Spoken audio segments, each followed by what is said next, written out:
How are you, mommies to be?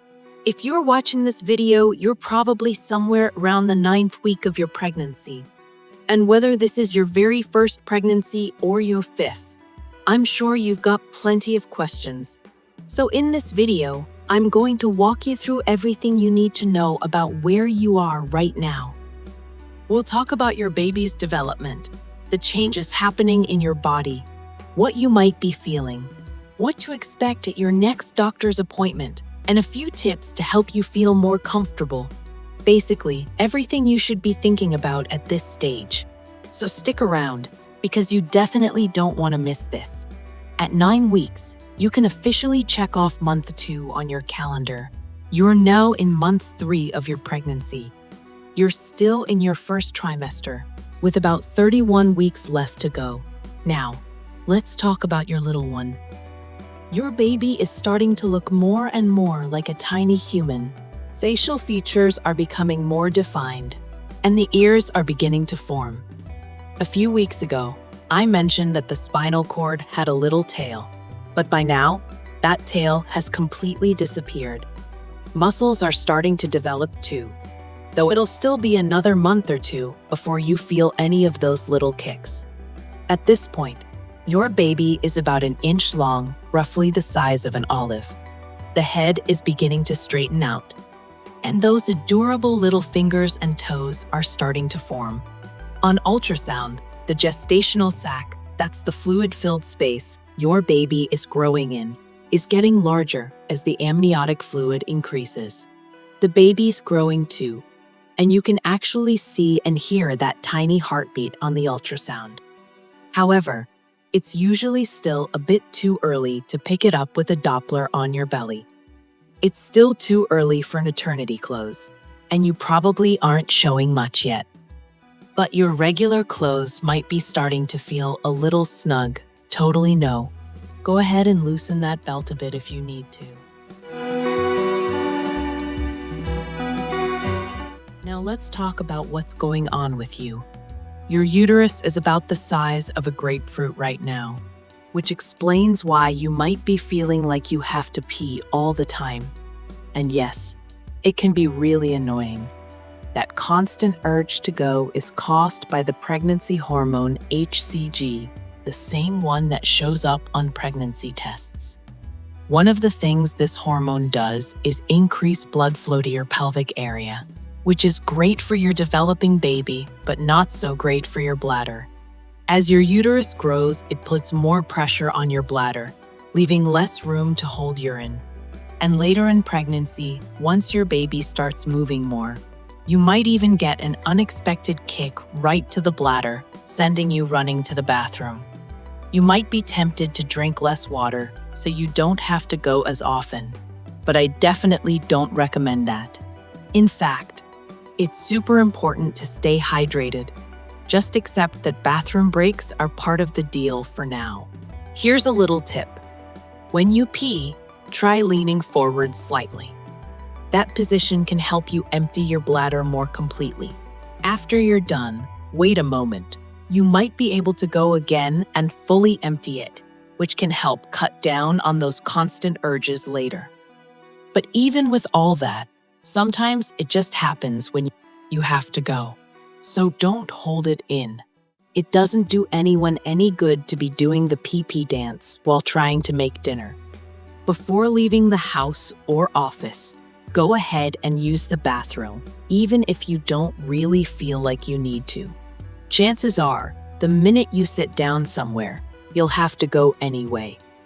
That little trick might save you an extra trip while you're out running errands. We actually call this timed voiding, which just means urinating at scheduled times, even if you don't feel the urge yet. Along those same lines, I highly recommend peeing before you work out, even if you don't think you need to. Trust me, you'll thank me later, especially if you're a runner. And if you are, plan your route near a bathroom like a grocery store, gas station, or library, just in case. Or try doing shorter loops around your neighborhood so you're never too far from home. Here are a few other helpful tips. While caffeine in moderation is fine, it's a mild diuretic, meaning it makes you pee more often.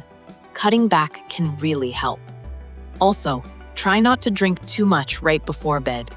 That might help you sleep through the night without so many bathroom trips. If you notice your urine looks really dark, that's a sign you're not drinking enough water. You want it to be a light yellow color. That's how you know you're well hydrated. If you ever feel burning or pain when you pee, that could be a sign of a urinary tract infection, so call your OB if that happens. And if you have pain when urinating, plus back pain, fever, chills, or body aches, that could be a kidney infection. In that case, call your doctor right away. Now, as I mentioned earlier, your uterus is about the size of a grapefruit right now and sits just above the symphysis bone. And you can actually feel it.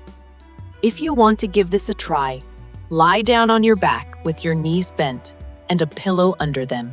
Find your symphysis bone, that's your pelvic bone, and press down gently to feel it. Then, slowly move upward toward your belly button. You'll feel a firmness there, and after about an inch or two, you'll notice a little drop-off. That's the top of your uterus. It might not be super obvious yet, but don't worry. It'll get easier to feel as your pregnancy progresses. Now, I've talked a lot about morning sickness, nausea, and vomiting in my week 7 and 8 videos. So if you haven't seen those yet, definitely check them out. I've also covered breast changes before, but just to recap, your breasts are probably getting bigger. The rings around your nipples may look darker, and you'll likely notice more tenderness. All of that is totally normal. My advice? Go ahead and invest in some new bras. Your breasts aren't shrinking anytime soon, and the extra support and better fit will make a huge difference in comfort. Now, let's talk a little about sex. Sex is completely fine during pregnancy. There are a few situations where your OB might tell you otherwise, but if your pregnancy is normal and without complications, it's perfectly safe. In fact, there are some changes that might actually make things better for you. That same HCG hormone that increases blood flow to your pelvis also boosts blood flow to your genitals, which can mean more natural lubrication and even heightened pleasure. So, don't hold back if you want to enjoy that part of your relationship with your partner. On the downside, the first trimester can make you so tired. If you feel like you're dragging every second of the day, that's completely normal. If you need to nap after work, do it. If you need to go to bed early, do it. And don't feel bad about sleeping in when you can. The good news is, this fatigue usually fades after the first trimester, and you'll start feeling more like yourself again. The bad news? It tends to come back in the third trimester, when your baby's much bigger. For now, just be kind to your body. It's working overtime. You're literally growing a human being. If you haven't seen your OB yet, make sure to get your first appointment scheduled. I talked a lot about what to expect at that visit in my week 6 video. So after this one, go check that out. Now, let's talk a bit about what to expect at your upcoming appointments, specifically in terms of screening for abnormalities. There are a few different options available at different times, and it's also completely okay if you decide not to do any. That's entirely your choice. Testing for abnormalities is entirely up to you. It's a personal choice based on your comfort level and beliefs. There's no right or wrong answer. That being said, it's a good idea to understand what's available so you can make an informed decision. Your OB will go over the different options depending on how far along you are.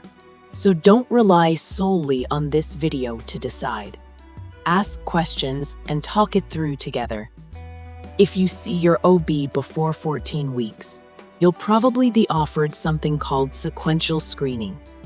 This includes a combination of an ultrasound and blood tests to assess your baby's risk for genetic conditions like Down syndrome, trisomy 18, and spina bifida. Your doctor will discuss this with you, so you can decide whether or not you'd like to move forward with it. Now, let's go over some general do's and don'ts during pregnancy.